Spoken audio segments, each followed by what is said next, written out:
O Norte contra o Sul. Irmão contra irmão. A Guerra Civil Americana é a mais sangrenta de sua história.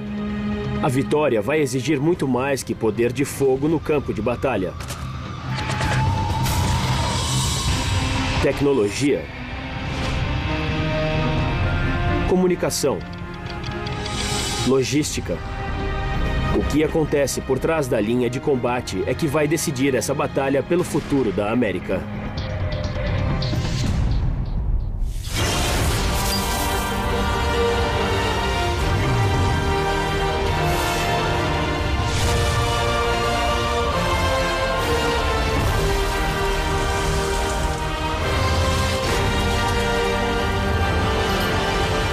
América, a saga dos Estados Unidos.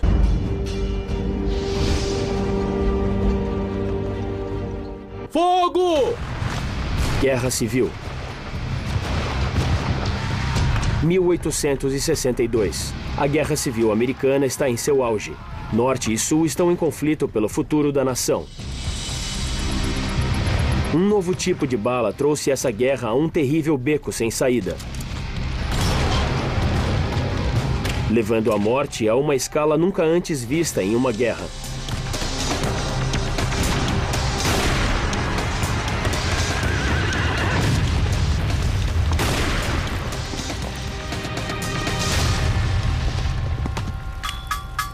Aqui, em uma metalúrgica no estado de Illinois, o chumbo derretido inicia sua jornada para se tornar um instrumento letal de destruição. A bala conhecida como bala mini. A peça de chumbo é a maior causadora dos números de mortos sem precedentes nessa guerra. Inventada na França, ela tem apenas 30 gramas e pouco mais de 1 centímetro de diâmetro. Uma pessoa pode disparar 3.000 minis por hora. Cada uma dessas balas simples podem entrar no corpo de um homem em uma fração de segundo.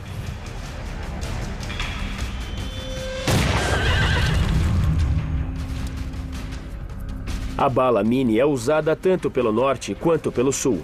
A demanda por essa bala letal é tão grande que uma indústria inteira surge só para fornecer balas mini para a frente de batalha.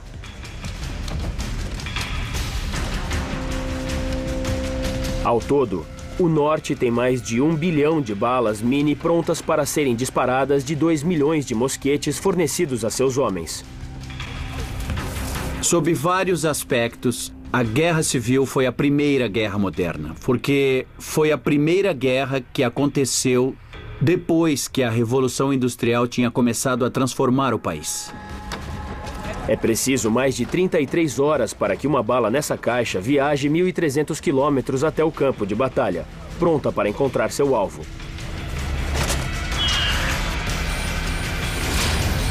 O novo mosquete é bem mais rápido de se recarregar do que as armas tradicionais. Ponha a pólvora, insira a bala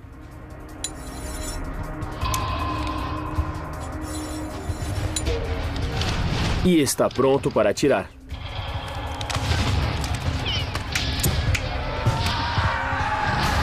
Imagine uma guerra onde sua habilidade em carregar um mosquete mais rápido que o outro cara armado determina se você vai viver ou morrer.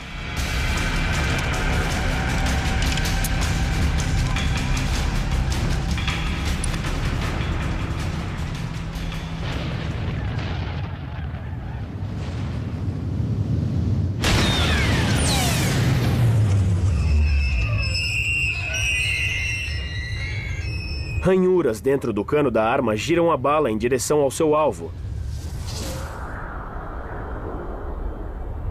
A precisão e o alcance melhorados são uma combinação fatal.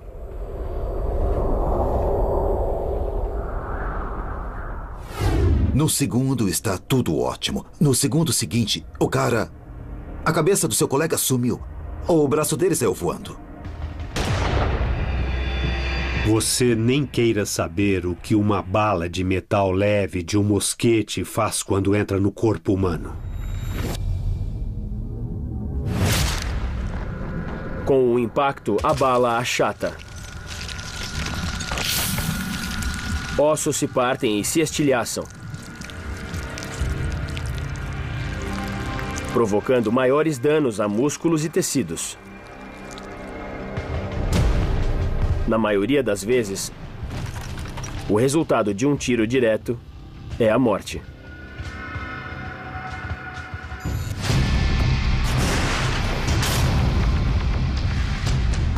Mas com toda a tecnologia das balas mini, o exército ainda usa táticas militares tradicionais. O que foi particularmente trágico foi a tecnologia moderna encontrar táticas muito mais antigas, então os números de mortos eram mesmo assustadores. Os soldados ainda se enfrentam abertamente pelos campos de batalha. Mas a bala mini é precisa em um raio de 550 metros, transpondo facilmente essa distância. E elas podem ser recarregadas 8 vezes mais rápido que uma arma tradicional.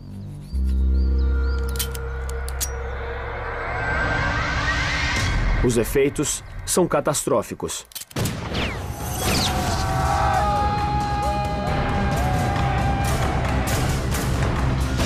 A taxa de mortos aumenta dramaticamente, comparada a guerras anteriores. Pelo campo de batalha, os resultados são carnificina. Sangue e morte em uma escala jamais vista antes. Eles matavam uns aos outros em grupos, em fileiras e em pilhas. O soldado Alexander Hunter escreveu: Um estava caído de bruços, com o corpo quase em 2 partes. Outro foi baleado enquanto preparava a mira. Um olho ainda estava aberto enquanto o outro fechou, e um braço se estendeu na posição para segurar o rifle que ficou caído ao lado dele no chão. Soldados em ambos os lados precisavam viver no meio de sofrimento e morte incomparáveis. Horatio Chapman registra a experiência em seu diário. Os mortos eram empilhados em alguns lugares, uns em cima dos outros, e dava muita tristeza ouvir os gemidos dos feridos. Alguns estavam vivos e ofegantes, mas inconscientes. Outros estavam feridos mortalmente e conscientes do fato de que não viveriam muito mais. No período da vitória final do Norte, mais de 600 mil homens de ambos os lados estavam mortos. Uns 2% de toda a população dos Estados Unidos. Em termos da população atual, seria o equivalente a 6 milhões de pessoas.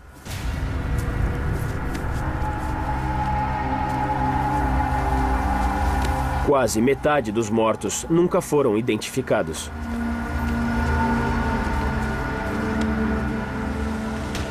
O medo de morrer esquecido no campo de batalha leva os soldados pela primeira vez a prenderem seus nomes e unidades em seus uniformes. Essas etiquetas grosseiras tornavam possível a identificação de seus corpos depois de mortos.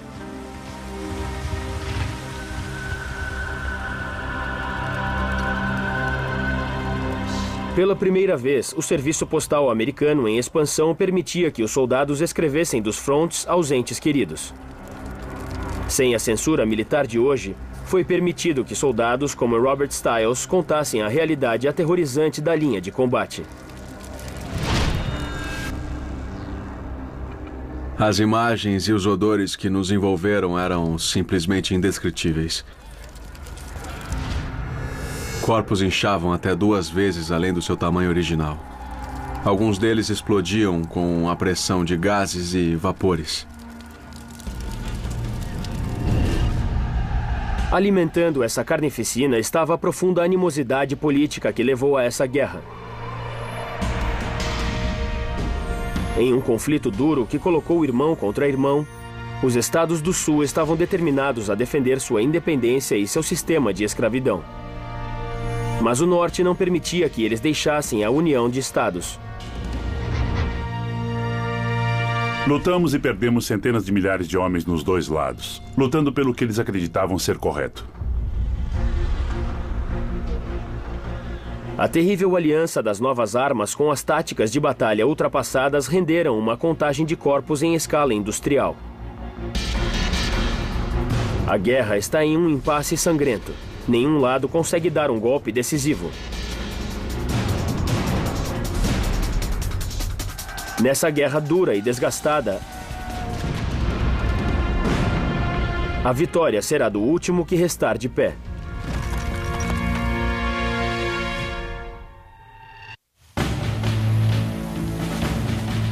Agosto de 1862. Mais de um ano de guerra. O exército confederado sulista do general Robert E. Lee prepara um grande ataque contra as forças da União na Virgínia. Extremamente motivados, esses homens lutam em casa e estão prontos a morrer pela independência do Sul, por suas tradições e seu modo de vida rural. Sua prosperidade é construída em torno de um único cultivo: o algodão. Conhecido como o ouro branco, o Sul produz 2/3 do fornecimento mundial de algodão. Ele traz extraordinária riqueza aos estados do Sul. Mas sua riqueza é construída às custas de escravos.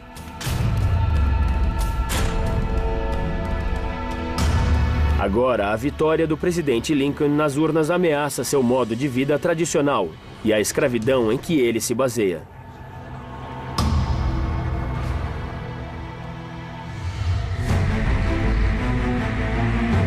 Ao invés de se submeter às regras do Norte, o Sul decide lutar.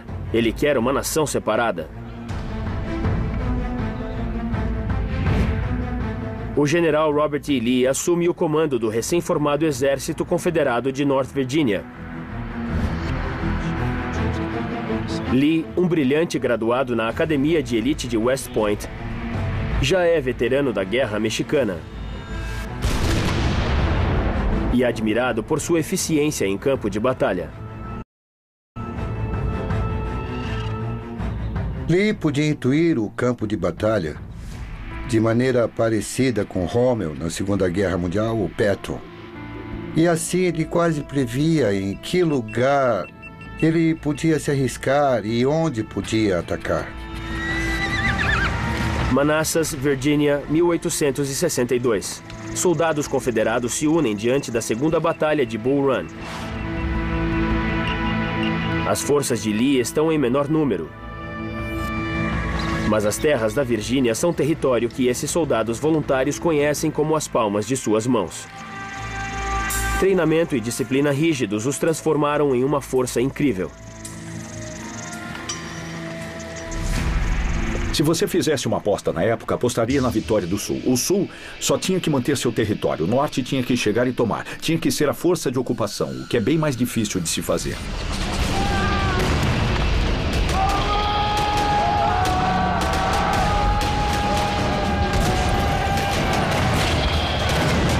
Na Bull Run, Lee facilmente demonstra a superioridade de suas forças.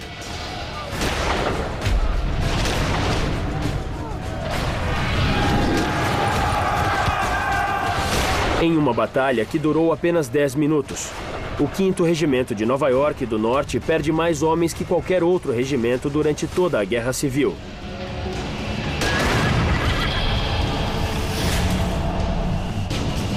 Ao todo, os homens de Lee mataram mais de 1.700 soldados da União. Em frente! Fogo! Determinação e conhecimento do local dão ao Sul sua maior vitória na guerra.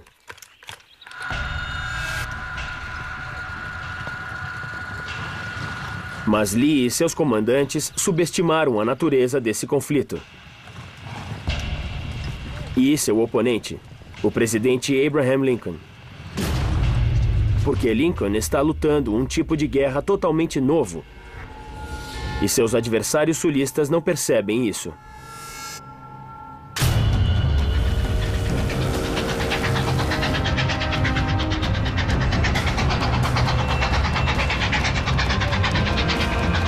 Um trem de carga corre em direção ao sul, pronto para reabastecer o exército da União, com soldados e suprimentos novos. O tenente George Benedict escreve para casa: Fomos embarcados em vagões de carga e deixamos a cidade. O trem levou 600 outros soldados, além do nosso regimento, e preencheu 34 vagões.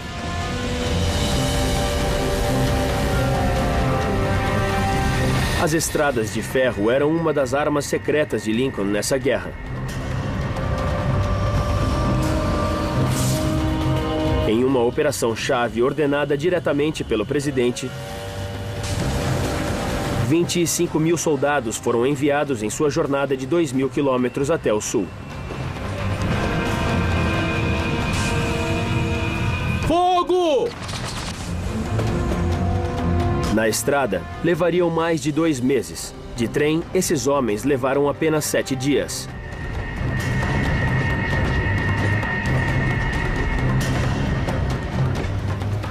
Depois de sua inauguração nos anos de 1830, a infraestrutura férrea americana gradualmente espalhou seus tentáculos pelo país. Lincoln percebeu que podia revolucionar a velocidade da disposição das tropas.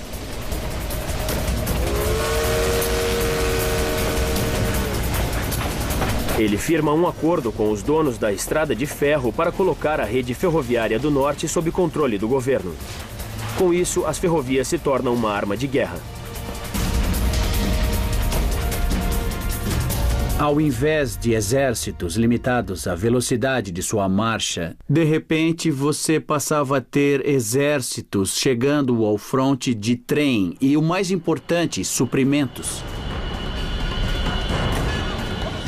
Suprimentos e soldados saíam do norte em direção aos campos de batalha. Linhas movimentadas carregavam mais de 700 toneladas de suprimentos por dia, o equivalente a 80 vagões. Nas mãos de Lincoln, a rede ferroviária do norte de 38.000 quilômetros se tornou um braço de sua máquina de guerra. Em oposição, a rede do sul tinha apenas 14.000 quilômetros e meio no início da guerra e continuava sob controle privado.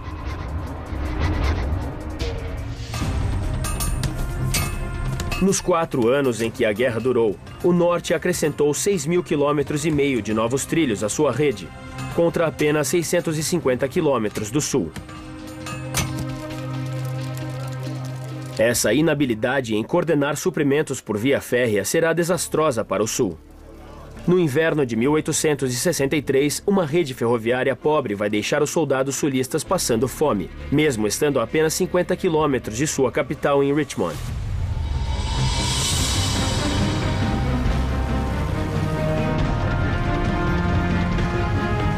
Apesar de todo o seu talento e determinação na batalha, os sulistas simplesmente não tinham logística para um ataque decisivo. Lincoln não usa apenas ferrovias. Ele percebe que a vitória depende da mobilização de toda a potência industrial do norte no esforço de guerra. A produção de roupas no norte dobra durante o conflito. Fabricantes de ferramentas agrícolas começam a fazer espadas, enquanto o número de patentes dobra durante a guerra. Fábricas, tecnologia, infraestrutura. Isso vai mudar a cara da América. Pela primeira vez na história, a indústria é colocada ao dispor do esforço de guerra, um posicionamento no conflito que a América vai explorar na Primeira e na Segunda Guerra Mundial. É o início de uma nova economia integrada que vai se tornar a marca registrada dos Estados Unidos moderno.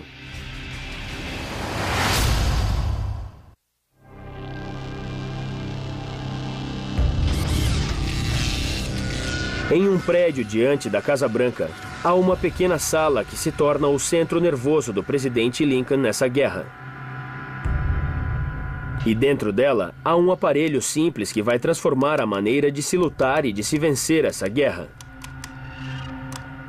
O telégrafo.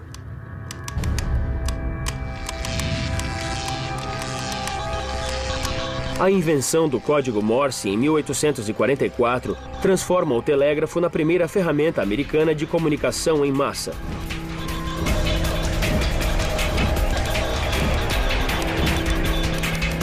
Rapidamente codificado, o sistema básico de pontos e traços é ideal para mensagens curtas. Como o Twitter hoje, ele é transmitido e transcrito em segundos apenas.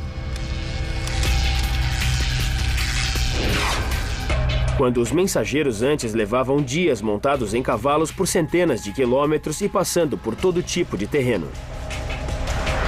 Agora, a rede de telégrafos do país, com 80 mil quilômetros, fazia uma comunicação quase instantânea.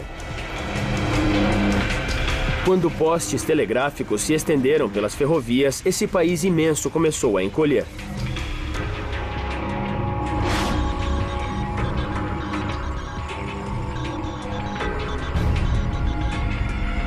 Isso vai transformar a natureza dessa guerra com o fluxo de informações e de decisões indo e voltando na velocidade da luz. Ele se tornou uma versão antiga do e-mail. De repente, era possível enviar uma mensagem de alguém de St. Louis a Nova York em pouquíssima quantidade de tempo. Lincoln imediatamente percebe o potencial do telégrafo como arma de guerra. Ele insiste na instalação de linhas de telégrafo diretamente no Departamento de Guerra.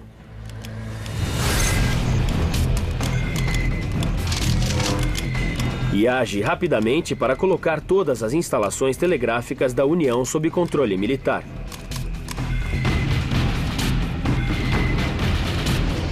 Os escritórios de telégrafo se tornam ponto central da operação de guerra de Lincoln, seu centro de controle e de comando.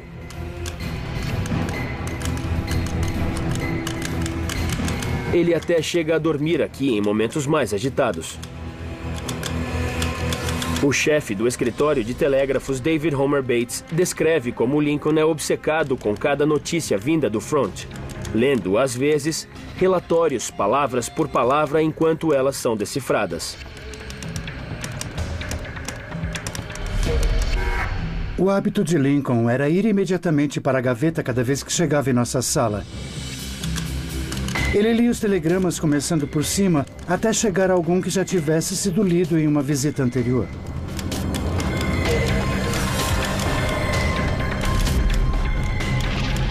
A rede de telégrafos do norte espalha seus tentáculos por toda parte, sugando informação para Lincoln e seus comandantes em Washington. Isso dá a ele uma visão estratégica ampla, fornecendo uma noção incomparável do pensamento tático de seus comandantes.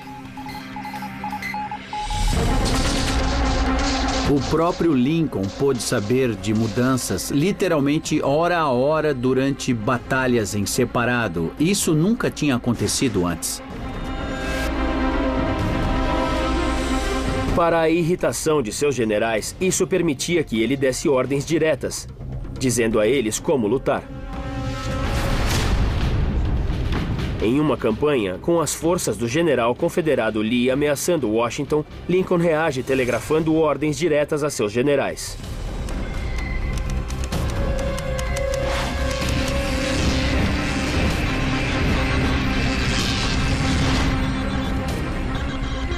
A posição exposta do general Banks torna sua substituição imediata de extrema importância. O presidente ordena, portanto, que vá em direção a Jackson, em Harrisonburg. Esse movimento deve ser feito imediatamente. Durante a guerra, Lincoln envia quase 1000 telegramas de seu pequeno escritório.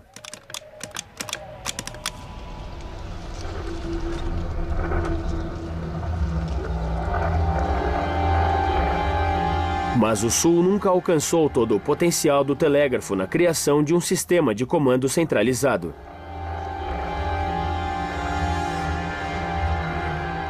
Isso significava que generais do Sul, como Lee, deviam planejar suas batalhas sem esse tipo de visão estratégica.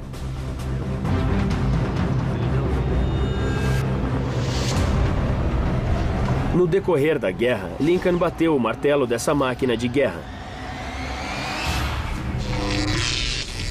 Indústria, linhas de comunicação e suprimentos. Poder de fogo e homens são todos organizados para dar golpe atrás de golpe no exército confederado. Mas o Sul, apoiado na crença de justiça de sua causa, se recusa obstinadamente a ceder. Em consequência disso, o número de mortes continua aumentando. Em Antietam, em 1862, 6.000 morrem e 17.000 são feridos.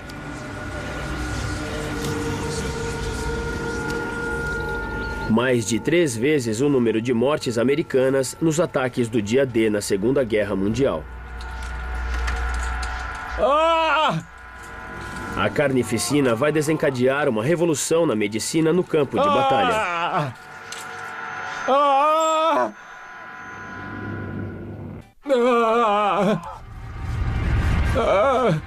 3/4 de todas as cirurgias feitas pelos cirurgiões do Exército durante a Guerra Civil são amputações. Cartas do cirurgião William Watson registram como eram os hospitais em campos de batalha. Antes de ontem fiz 14 amputações sem sair da mesa de cirurgia. Não exagero quando digo que fiz cálculos de ao menos 50 amputações. Há tantos feridos com gravidade, ainda tantas operações a serem feitas. O cirurgião Theodore Diamond descreve as feridas terríveis deixadas por armas como a bala Mini. Um osso grande, partido, lascado e estilhaçado pelo impacto da bala Mini é impressionante e assustador. Um cirurgião experiente pode extrair um membro em apenas 10 minutos. Éter e clorofórmio são usados como anestésicos. Se uma bala não matar, a infecção mata. A gangrena é a maior assassina. Privados de oxigênio, os ferimentos se tornam terreno fértil para o Clostridium, uma bactéria que libera uma toxina venenosa, destruindo tecidos. A morte vem logo em seguida. Aproximadamente 60.000 amputações foram feitas durante a Guerra Civil, mais que em qualquer outra guerra que os Estados Unidos tenham lutado. 2 vezes mais soldados morreram de ferimentos infectados e de doenças nos campos de batalha.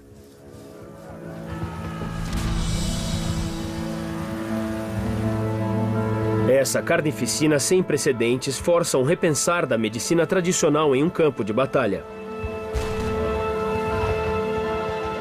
A busca pelo bem-estar dos soldados se torna importante ao esforço de guerra, tanto quanto o suprimento de armas e munições. Grandes números de mulheres se inscreveram como enfermeiras. Uma delas é Clara Barton. Aqui, por favor, uma serra! Clara Barton não foi treinada e nem é paga. Quando ela começa, a maioria dos enfermeiros é homem. Essa é uma ocupação menor. Os remédios que ela propõe para o cuidado dos feridos são simples, mas revolucionários em seus efeitos. Eles querem comida, roupas, abrigo, remédios, um pouco de calma e pessoas práticas que os administrem. Ela insiste em que os feridos tenham um suprimento de bandagens limpas, primeiros socorros e uma triagem de feridos para colocar os casos mais graves em prioridade. A Guerra Civil inicia uma série de inovações que formam a base da medicina em campo de batalha até hoje. 20.000 mulheres se alistam como enfermeiras durante a guerra. Clara Barton acaba fundando a Cruz Vermelha Americana.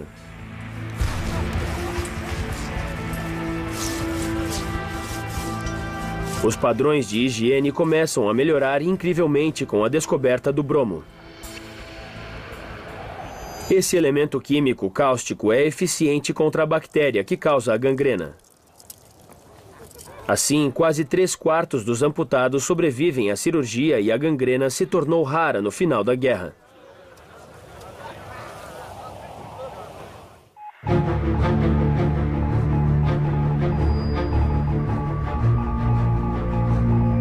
Com a Guerra Civil se arrastando sem um final em vista, Lincoln é cada vez mais forçado a lutar em um fronte bem diferente. A guerra pela opinião pública.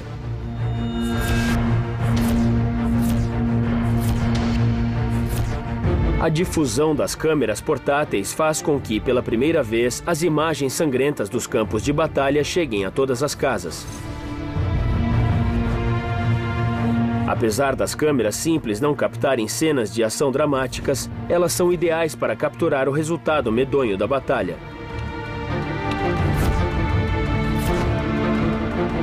Em torno de 1.500 fotógrafos enchem os campos de batalha.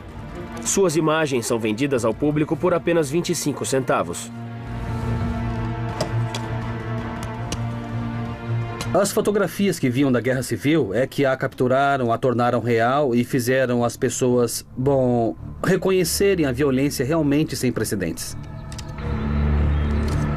A mídia americana crescente nos jornais reproduz simples estilogravuras das imagens. Mais de 200 correspondentes cobrem a guerra, escrevendo mais de 100 milhões de palavras. Essa avalanche de informação sobre a guerra faz com que a realidade do conflito fique marcada na consciência do público. Nunca mais os políticos poderão lutar guerras sem o apoio público.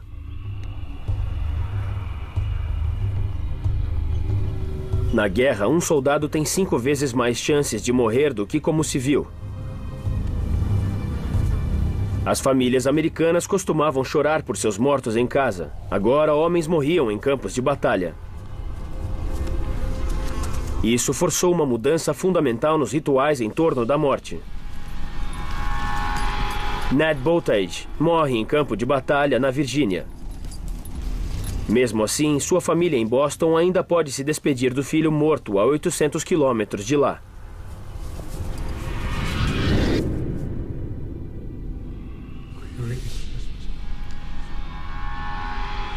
Apesar de ter levado uma semana para que seu corpo chegasse do campo de batalha, seu pai descreve como ele está livre de qualquer sinal de decomposição. Apesar das marcas da batalha travada de perto ainda estarem no rosto, o semblante era plácido, como se ele estivesse dormindo. Isso por causa da nova técnica conhecida como embalsamento. Químicas como arsênico e cloreto de zinco são injetadas no corpo para impedir o processo natural de decomposição.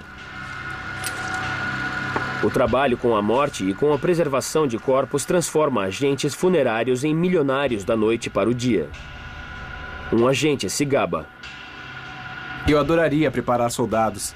Eles valem uma nota de $5 cada. Graças a Deus, um coronel paga 100 e um brigadeiro paga 200. Se você tem dinheiro, há várias técnicas novas disponíveis. Caixões herméticos e embalsamentos são os mais populares. E para os mais ricos, há até elaborados caixões refrigerados carregados de gelo.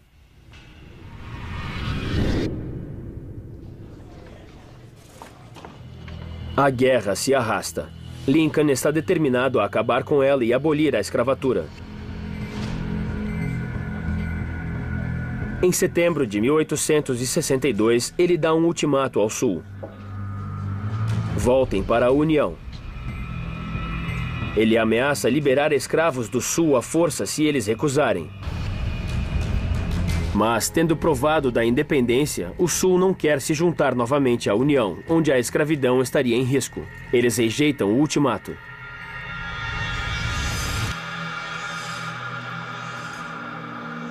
Lincoln não quer mais negociar. Se o Sul não liberta seus escravos, ele mesmo o fará. Para os brancos sulistas, era uma confirmação do que eles pensavam de Lincoln, que ele queria mesmo destruir o que eles consideravam ser um modo de vida sulista. No norte, de certo modo, isso deu às pessoas um entendimento diferente do que era a guerra. Em 1º de janeiro de 1863, Lincoln proclama a abolição da escravatura nos estados rebeldes do Sul. Graças ao telégrafo, a notícia rapidamente se espalha. No primeiro dia de janeiro do ano de Nosso Senhor, de 1863... Lincoln chegou ao ponto de dizer não só que os negros não deviam ser escravos, mas que deviam ser tratados como cidadãos iguais, com total emancipação, direito a voto e direito de participação. Todas as pessoas feitas escravas devem ser, a partir de então, e para sempre livres.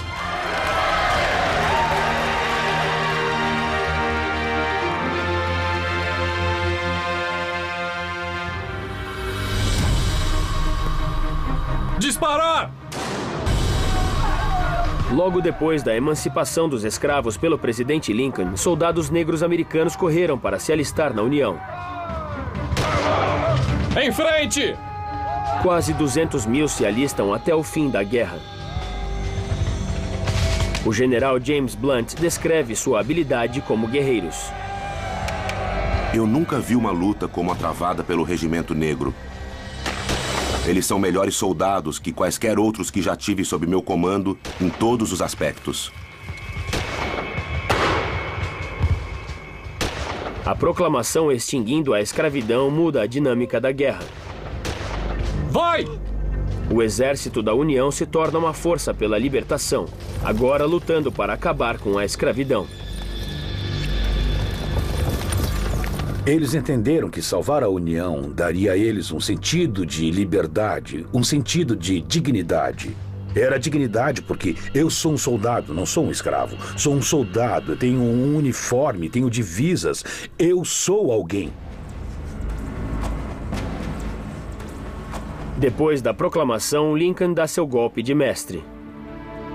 Seu discurso em 1863 em Gettysburg, dedicando o primeiro cemitério nacional dos Estados Unidos aos soldados, é um dos discursos políticos mais famosos da história. Com muito sofrimento, nossos pais deram início a essa nação. Concebida em liberdade e dedicada ao princípio de que todos os homens são criados iguais. 143 corpos desconhecidos. Nós aqui decidimos que essas pessoas não morreram em vão, que esta nação deve renascer em liberdade e que o governo do povo, pelo povo e para o povo não pode nem deve perecer.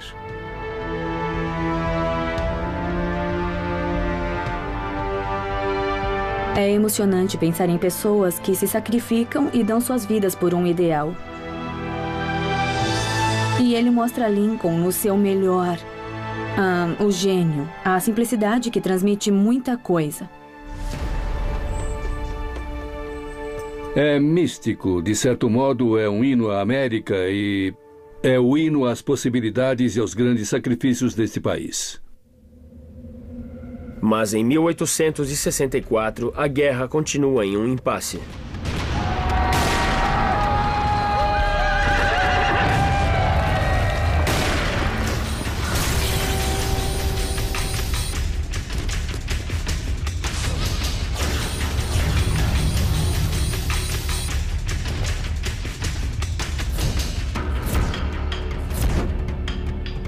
Com uma eleição se aproximando e um futuro desafio daqueles que querem negociar a paz com o Sul, Lincoln sabe que precisa de um golpe decisivo. Em algum ponto, alguém se cansa, alguém pisca, alguém comete um erro. E quando se fala em guerra, esse erro é tudo. Lincoln põe toda a força industrial do norte em torno de um único ataque. O homem que vai liderar a carga de Chattanooga a Atlanta, o general William Sherman, tem ordens de não parar por nada. Tornarei esta guerra a mais severa possível e não demonstrarei sintomas de cansaço até que o Sul implore clemência.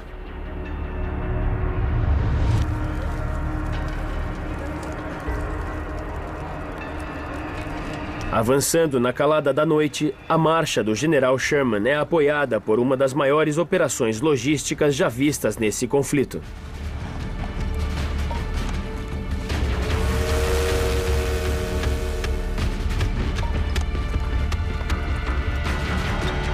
Sherman sabe que precisa apostar tudo o que tem contra o exército confederado, enquanto usa suas próprias linhas de abastecimento para alcançar efeito máximo. Ele acaba com as sulistas, destruindo suas ferrovias e tornando-as impossíveis de serem usadas.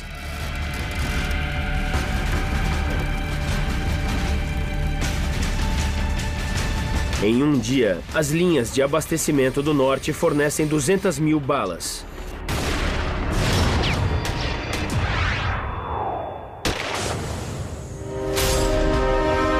Enquanto o sul revira o campo de batalha em busca de munições desperdiçadas, comida e até botas velhas.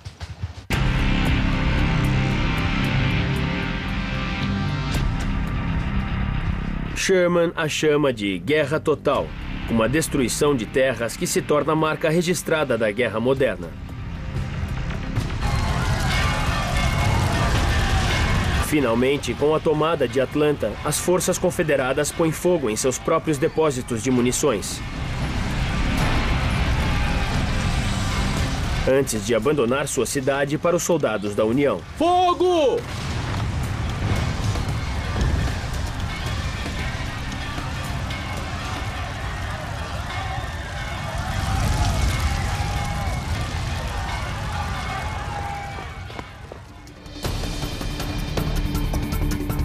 As táticas de Sherman da guerra total venceram.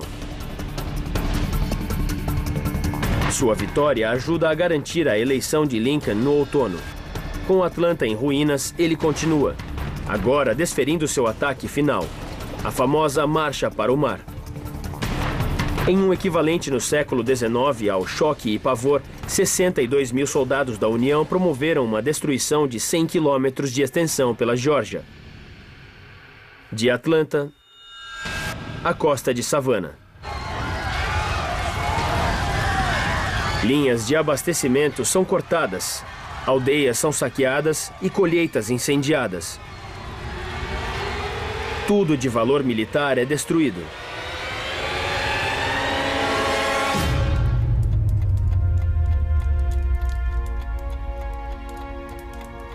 Em 6 meses, o general Lee ofereceu a rendição do exército confederado.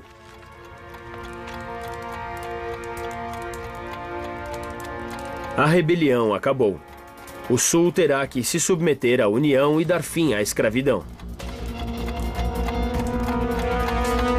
Com a vitória, o Norte validou a liberdade e validou o modelo industrial. Então você tem uma confiança americana, um sentido americano de realização e uma disposição americana de partir pelo mundo.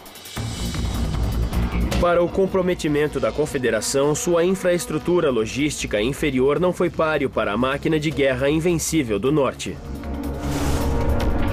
O centro industrial, a infraestrutura férrea crescente, a rede telegráfica, tudo deu a vitória ao Norte.